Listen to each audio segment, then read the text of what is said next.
God bless you. I'm Larry Wilkinson.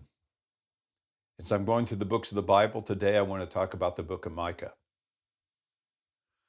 Micah talks a lot about social justice. I've seen people that want social justice to be the emphasis of the gospel. No, salvation. We're sinners, the death and resurrection of Jesus is the gospel. But we must have social justice.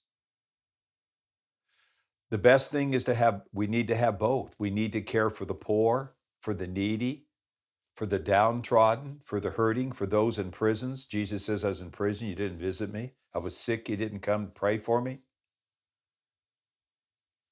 I was hungry and you didn't feed me. We need to have social justice. That's part of the gospel. It isn't the core of the gospel. But if you and I have a heart, we're going to preach the gospel, but we don't care about the hurting and where they're at. Some of the countries I've gone to, I've done a lot of missionary work, different countries. It's overwhelming. There's too many poor. You can't help them. You just do what you can do when you're there. But God does want us to try. But we're not to also disregard the gospel itself.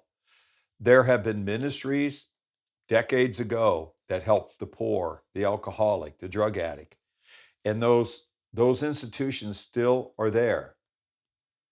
But they're more of housing and helping to maintain them in their sin. Not preaching the true gospel or not emphasizing the true gospel. David Wilkinson, who started the teen challenges, if you didn't stick with the gospel and you were not committed, he got rid of you. He got you out of there. You had to have a true heart.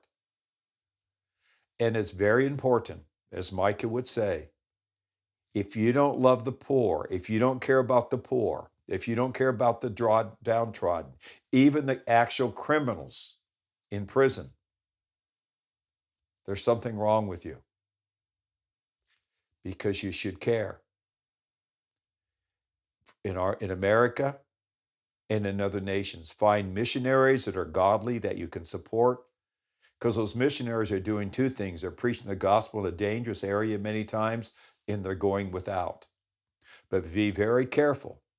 I always study organizations and ministries that work with the poor. And I work with Christian ministries because I want Jesus to get the glory. If I work with a non-Christian organization, they may do well, but they're not really presenting the gospel. So I want to help those that present the gospel.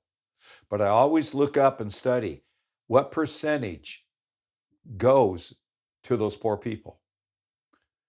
How much is collected by the person in between before it gets there? I know someone that has a famous worldwide helping poor people. He takes $500,000 out of that a year for his pay. That's abhorrent. That's disgusting. And they do a lot of good work, and I'm not going to touch God's anointed. I'm not saying he's an evil man, but I'm not going to give to him. I'll give to somebody else. We're a small organization. We give monthly to missionary works and to other benevolence things to the poor. We don't keep one penny. We cover all the overhead, all the sending of money, all the administration. It all goes out 100%. I believe it should be close to that if it isn't 100%. So let's do both. Let's help the poor and have a social part of our gospel, but let's never lose the emphasis of salvation. God bless you.